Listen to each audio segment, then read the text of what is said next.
Hey guys, it's Santa Jen, and today I wanted to share with you my favorite and least favorite products of 2012. So I've done this for the last couple of years.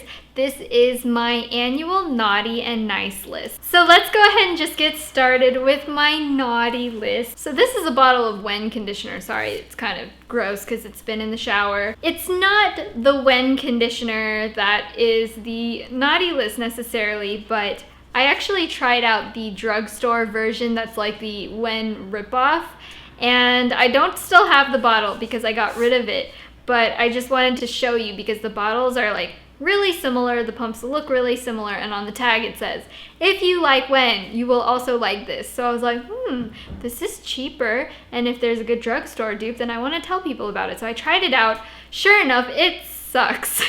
It just doesn't condition as well. It doesn't clean your hair as well. You need a lot more product to get your hair feeling the same level of clean as the actual Wen. So not only was the product itself not as good, but the packaging of the one I got, the pump was broken. So whenever I would try to pump the bottle, nothing would come out. I literally had to untwist the cap and pour out the product to even be able to use it. The consistency is actually different. This is much, much thicker and creamier. The drugstore one was very liquidy and it didn't smell as good. So the overall entire experience was extremely disappointing. If you are into cleansing conditioners, I really recommend you stick with the original.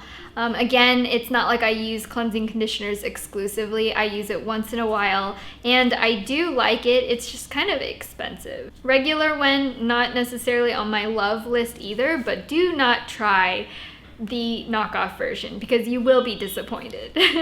My next product is another hair product, and it's kind of funny because I have tried the Shiseido Tsubaki conditioner for a long time. Like, I used it last year, all this year.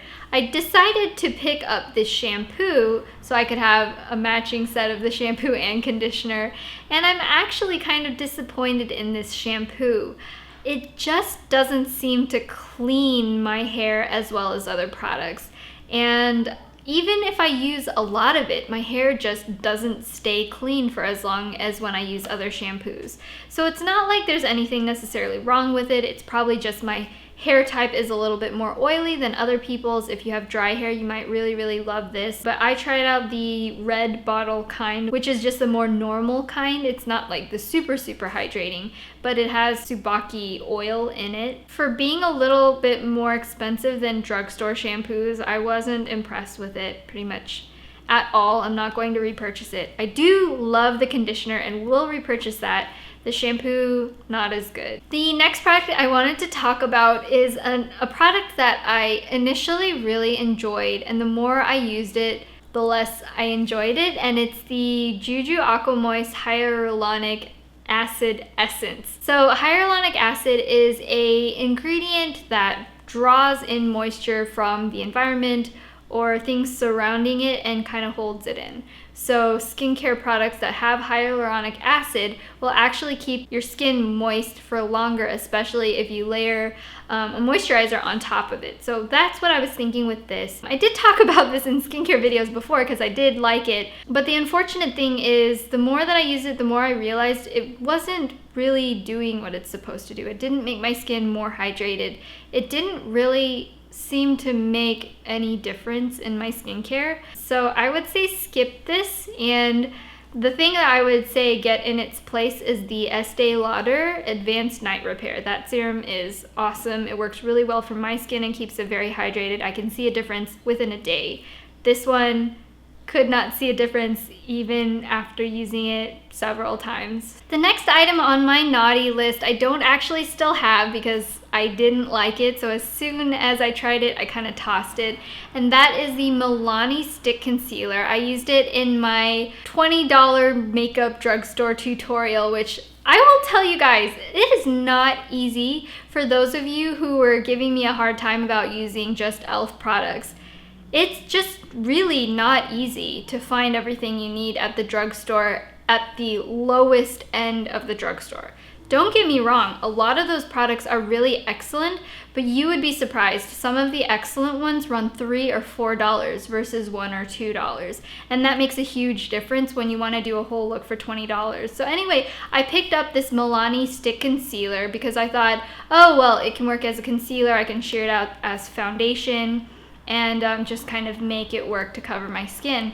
The unfortunate thing is that it made me break out so badly in cystic acne, and it was just really awful. I was like, oh, was it worth it?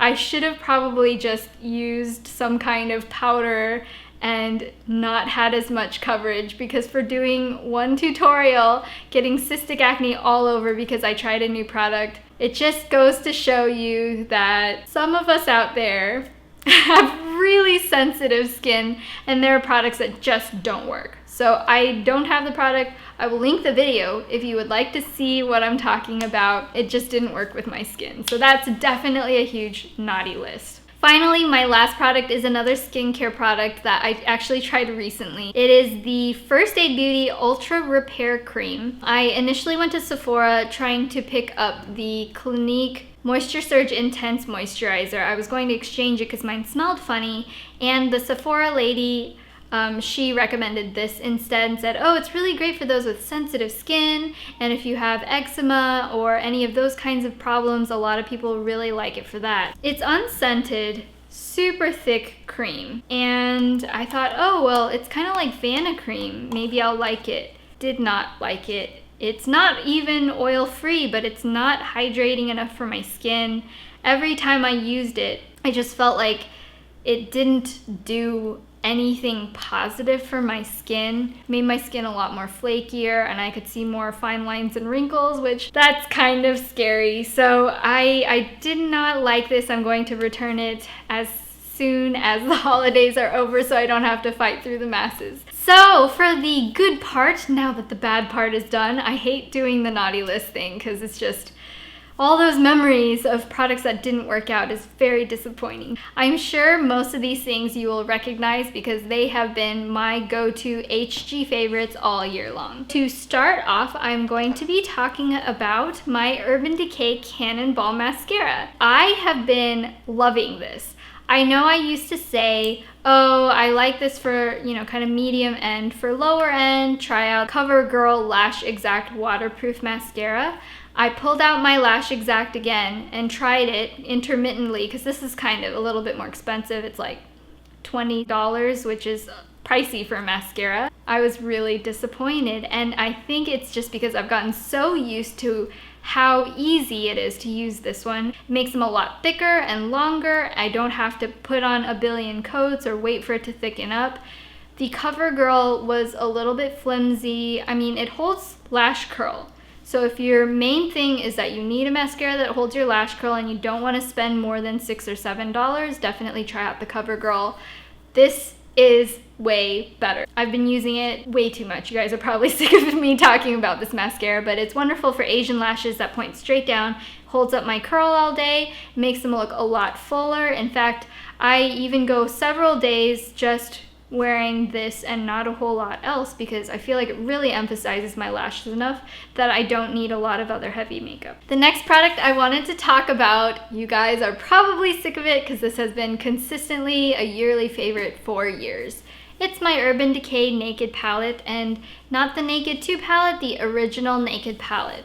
The difference between the two, I do like the Naked 2. Don't get me wrong, the colors are just a little bit cooler and these colors are warmer. I use this almost every day still. Sometimes I'll just use like Buck with a lot of other different colors, but something from this palette is used almost every time I wear makeup. I just love it so much. It's such a good go-to. If it wasn't in this video, I would be lying to myself. I know I'm a broken record.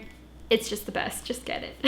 My next product is a new one for this year actually. It's my Benefit Coralista blush. This one smells so nice and it's such a pretty shimmery coral, lightly golden shimmer coral. And it can be used every single day. It's flattering the entire year. If I don't know what blush to wear, this is a fabulous go-to that always looks nice. It also works on a really big variety of skin tones, and it's very similar to my old favorite Rock & Republic Call Me blush. So I definitely recommend it if you don't have a huge makeup collection and you just need one blush. That can be a really good go-to for every day, especially if you're medium to light skin or even a little bit tanner than me. This would still work. It's probably the best Sephora points thing I've ever redeemed. So if you haven't tried out this color, check it out. It's really, really flattering. The next item on my nice list is my Eyeko Skinny Eyeliner. I know I've talked about this for several of my monthly favorites videos, but it's such a wonderful product. I used to wear a gel liner like every day, but it kind of becomes a pain in the butt to clean the brush every single time you use it, and sometimes you don't have that much time. Sometimes if you're traveling, you don't want to carry on cream and liquid products. This is wonderful. It's just like a fat felt tip pen, and it is probably one of the blackest, most pigmented eyeliners I've ever used. And the wonderful thing is it dries so fast. See, it's not going anywhere. And for monolidders, it's so important to have an eyeliner that won't smudge all over the place. But this one I've been loving lately, especially doing the thick top liner, which it'll do really precisely, really pigmented, really waterproof. You don't have to wait for it to dry, and you know, if you blink, it gets on your upper lid or something. I also like putting it on my lower lash line because it actually doesn't smudge, which even gel liners on me on the lower lash line at the outer corners, they do smudge on me. So I just love this. I've been using it since before it came out at Sephora. I will use this until they stop making it. It's my favorite. It's so quick and easy, and it's very, very reliable. I wish it lasted a little bit longer, but I mean, there's only a certain amount of space that can fit in the tube, so I think it's worth it. Out of any liquid liners, this is my favorite. My next product is an eyebrow product. This is just something that I have been obsessed with for kind of a while, like ever since I tried it. This has been my go-to brow product. If I don't use it, I feel like my brows are naked. This is my Lioele Auto Eyebrow Pencil, and it's a Korean product. It's kind of triangular shaped and flat on the sides, so it kind of fits in to the brow area in a nice angle. If you want to see a closer up video of me using it, I'll link my Perfect Brows tutorial right here. And on the other side is a spoolie brush, so it helps to blend the color in. I love this product. I have medium thick brows. It just is so easy and so quick to fill in the sparse areas where I'm kind of lacking a little bit of heavier brow color. But I don't like my brows to be too dark because I find that's really harsh and a little bit distracting. This is a perfect color for me. I use the color gray black. The last product I wanted to talk about is a new favorite, and I've been wearing it like every single day, so I think it's legitimately a good yearly favorite. It's my Youngblood mineral makeup, and the color that I use is warm beige. My skin has been really sensitive forever, but especially the second half of the year, I've dealt with a lot of kind of like hormonal breakouts and stuff like that. So I find that this product does not make me break out. The bad thing is it kind of makes my skin look a little bit drier, so sometimes I have to use a setting spray or something to kind of rehydrate my skin a little bit. But it's just, I've been wearing it every single day. It looks so natural. I am actually wearing it today as well. On camera, yes, it does reflect light, but for something kind of casual like these videos, I wear it anyway because for me, I would rather wear this than wear something that might break me out a couple days later. It's just not worth it in the long run.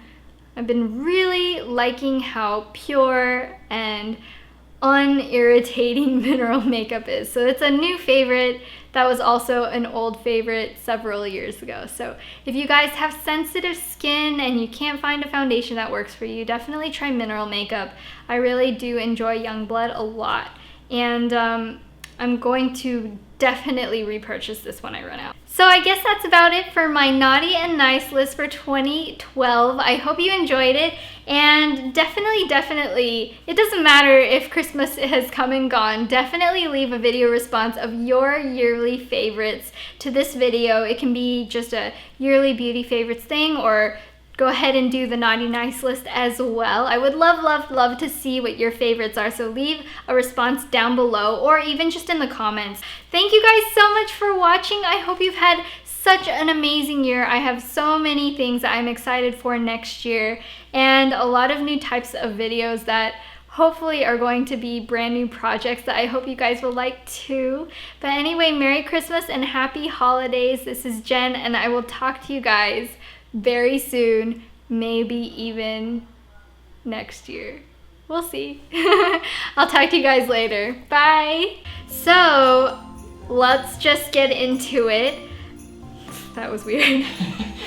Container that I bought, the pump was broken, so I had to unscrew the cap and try to get the product out every single time I wanted to use it. That looked dirty. Whatever. Not all. This is why it's on the naughty list. That's why it's on the naughty list. Maybe we'll have a blooper reel for this one too.